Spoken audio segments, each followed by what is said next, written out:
रात को 1 बजे मैं अम्मी की कमरे से गुजरा तो मुझे उम्मी कमरे से अजीब ससकों की आवाज आ रही थी। मैं बड़ा हैरान हुआ कि आखिर उम्मी के साथ ऐसा क्या हो रहा था जिसकी आवाज बाहर तक आ रही थी।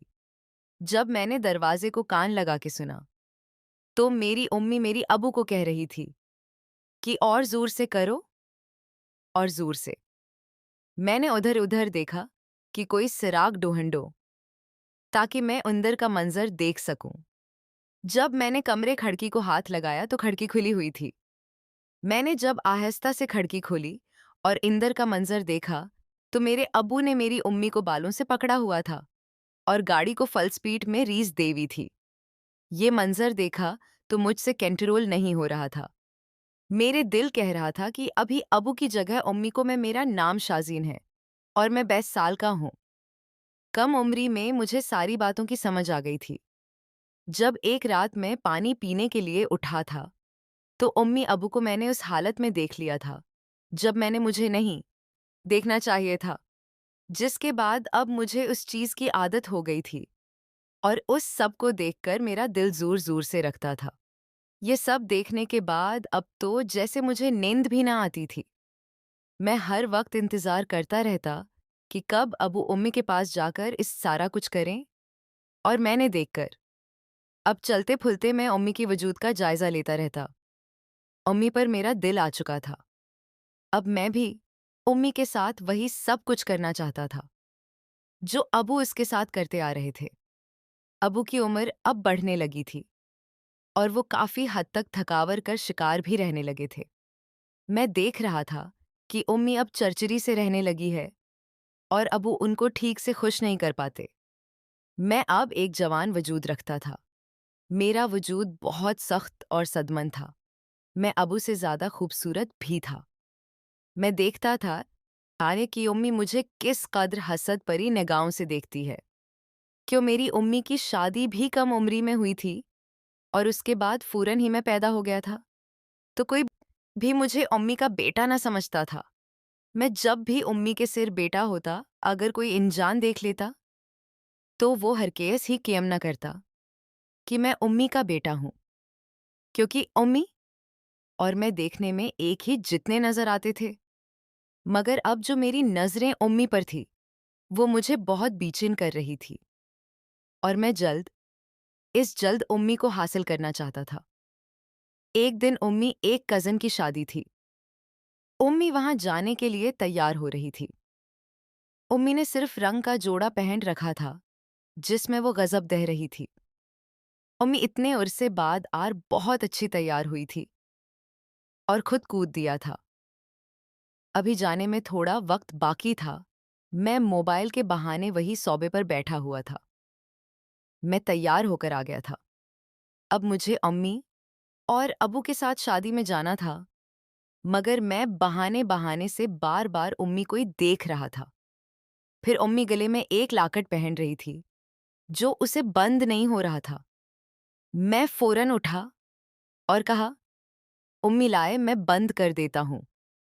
उम्मी मेरी इस बात पर बहुत खुश हुई और कहने लगी कि अब तुम्हें भी औरतों की काम करने आ गए हैं। क्या तुम्हारी बेवी के तो मज़े होंगे क्योंकि उसका शोहरत पहले ही सब कुछ सीख चुका है।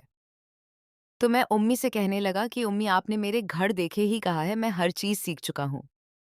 चाहे तो खुद पर भी इस्मा लें। अब मैं वो बच्चा नहीं रहा जिसको आपने अपने हाथों से खाना खुलाया करती थी।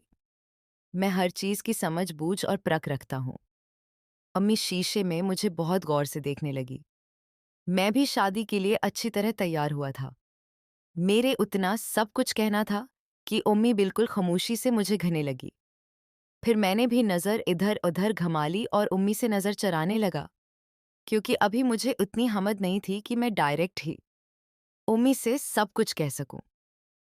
थोड़ी देर बाद अब्बू ने गाड़ी का हॉर्न बजाया तो उम्मी और मैं बाई की तरफ आ गए। मैंने गाड़ी का शीशा अपनी तरफ मोड़ा हुआ था। अब्बू गाड़ी चला रहे थे जबकि उम्मी बैक सीट पर बैठी हुई थी। मैं मुसलसल शीशे मैं उम्मी को ही देख रहा था। उम्मी मेरी ये हरकत नोट कर चुकी थी मगर वो कुछ भी बोल न रही थी। शादी का फंक्शन अटेंड हुआ देर को हम लोग घर आ गए। अबू आकर ही सो चुके थे। मैं बाहर सेन में कानों में एयरफोन लगाकर फोन में गाने सुन रहा था और वॉक कर रहा था। तभी अचानक उम्मी बाहर आई और मुझे इस तरह देखकर हैरान हुई और कहने लगी, सलमान, अभी तक तुम सोए नहीं हो? इस वक्त तक क्यों जाग रहे हो? फिर मैंने अम्मी से कहने लगा, अम्मी क्या करूं? मेरे वजूद में ऐसी बेचैनी दौड़ रही है जो मुझे सोने ही नहीं दे रही। अम्मी ने चौंक कर मेरी तरफ देखा और हंस पड़ी। कहने लगी, अच्छा जी, तो कौन सी बेचैनी ने मेरी बेटे को आगे रहा है? मुझे भी जरा पता चले। तो मैं अम्मी से कहने लगा कि आप और अब्बू तो मजे लेकर सो जाते हो, मैं सारी रात तरापता रहता हूँ। उम्मी ने इतनी खुली ढली बात सुनकर मुझे हैरांगी से देखा। फिर कहने लगी, अच्छा तो अब मेरी बेटे को एक आदत बीवी चाहिए। फिर मैं उम्मी से कहने लगा कि ना बाबा, ना इतनी सोमर में मुझे उन जमलों में नहीं पड़ना। तो अम्मी कहने लगी कि फिर क्या बात है और क्या कहना चाहते हो? तुम जरा खुलकर कहो। मैंने उम्मी से कहा, मुझे जरा चाय बना कर दें, मुझे सिर में बहुत दर्द है। शादी के हंगामे की वजह से मेरा सिर काफी दुख रहा है। फिर उम्मी मेरे लिए चाय बनाने चली गई। मैं देखें, दिल में खौफजदा हो रहा था। क्या मुझे उम्मी से अपनी फरमाइश कर देनी चाहिए या नहीं? मौका अच्छा था। अगर उम्मी मुझसे नाराज हो गई तो फिर मेरा क्या होगा? मैं उसी कशमकश का शिकार था। मगर कैसे भी करके मुझे उम्मी से बात तो मनवानी ही थी, क्योंकि मेरे पास दूसरा चारा भी नहीं था और मैं इतनी कम उम्र में शादी करके अपना मुस्तकबल भी बर्बाद नहीं करना चाहता था। उम्मी ने मुझे चाय बनाकर दी और बगैर मुझसे कोई बात की कमरे में चली गई। हम तीन और रात को एक ही रूम में सोया करते थे। कभी कभी सर्दियां मैं अपनी कमरे में सो जाया करता था, मगर अक्सर रात के 11 बजे मैं कमरे में चला जाता। उससे पहले मैं अपने कमरे में अपनी पढ़ाई क्या करता था। तब तक उम्मी अब्बू भी खाना खाकर फारिग हो जाते थे। फिर मैं अपने बिस्तर में लेट जाता रात को 1 या 2 बजे करीब। जब अबू उम्मी को उठाता तो उसके आखिर पे मेरी भी आंखें खुल जाती, मगर कभी भी मैं उन पर यह जाहिर ना करता कि मैं आप लोग को देख रहा हूं। कमरे में बिल्कुल हल्की सी रोशनी थी, जिससे किसी का चेहरा भी वाज़ेह नजर ना आता, मगर मैं अच्छी तरह वाकिफ हो गया था कि वो लोग कौन सा खेल खेल रहे हैं। आज जब मैं कमरे में दाखिल हुआ तो वही मध्यम रोशनी चल रही थी। मैं अपनी जगह अपने बिस्तर पर सो गया रहा कि तकरीबन 3 बजे तक अबू ने उम्मी से हज़ा हज़ा सरगोशी करना शुरू की, जिससे मेरी आंख खुल गई। अब मैं उन दोनों को कंबल से आंखें बाहर निकाल कर देखने लगा। ये सारा मंजर मेरी आंखों के सामने किसी फिल्म की तरह चल रहा था। जब अबू अपनी बाजी खेल चुके तो निडाल होकर लेट गए, मगर मैं देख रहा था कि उम्मी में मुस्तसिल बेचैन हो जा रही थी। शायद उनकी ज़रूरत अभी पूरी ना हुई थी, वही 2-10 अखरोटें बदल रही थी। मेरा जी चाह रहा था कि अभी उठकर उनके साथ ही लग जाओ, मगर अबू की होते हुए ये सब मुमकिन नहीं था। यहाँ मैं तड़कता हुआ लेट गया। वहां पर उम्मी फिर न जाने रात के किस पे मेरी आंख लग गई और मैं सो गया। अगली सुबह मेरी आंख कुछ देर से खुली थी। अगली दिन इतवार का दिन था, इसलिए उम्मी ने मुझे और अबू दोनों को न उठाया था। 10 बजे नाश्ता तैयार करके हम दोनों को उठाने आई थी। जब मैं बाहर आए तो उम्मी के सारे बाल गीले थे और उन्होंने टॉवल न लपेटा हुआ था, बल्कि ऐसे ही अपने बालों को खुला छोड़ा हुआ था। उनके बालों से गिरता पानी नहीं के कपड़ों पर गिर रहा था, जो कपड़ों को भी गीला कर रहा था, जैसे अब सारा नज़ारा साफ दिखाई दे रहा था। उम्मी की मैं ही तरफ पीठ थी। मैं बहुत गौर से उन्हें देखे जा रहा था। तब ये जानिक उम्मी पलटी तो मैंने पूरा अपनी नजरें चुका ली और हम लेट प्रातः खाने लगा। नाश्ता करने के बाद उम्मी से कहने लगा कि जो मैंने तुमसे काम बोला था वो तुमने क्या? तो उम्मी मायूसी से उनकी तरफ देखने लगी और कहने लगी, मैं इतनी दिन किस तरह सारा नज़ारा साफ की बगैर गुजार सकती हूँ। फिर मैं उनसे पूछने लगा कि उम्मी अबू कहाँ जा रहे हैं? तो उम्मी ने बताया कि तुम्हारे अबू लाहौर जा रहे हैं, ऑफिस की कुछ ज़रूरी काम से, 1 हफ्ते के लिए, फिर अगले तवार को ही वापस आना है। तो मैं खामोश हो गया। उम्मी ने अबू का बैग तैयार किया कपड़े। उन्होंने पहले उसी करके रख दिए थे। ज़रूरत का सामान भी उनके बैग में डाला। तब भी अबू ने मुझे कहा कि मुझे स्टेशन तक छोड़कर आओ।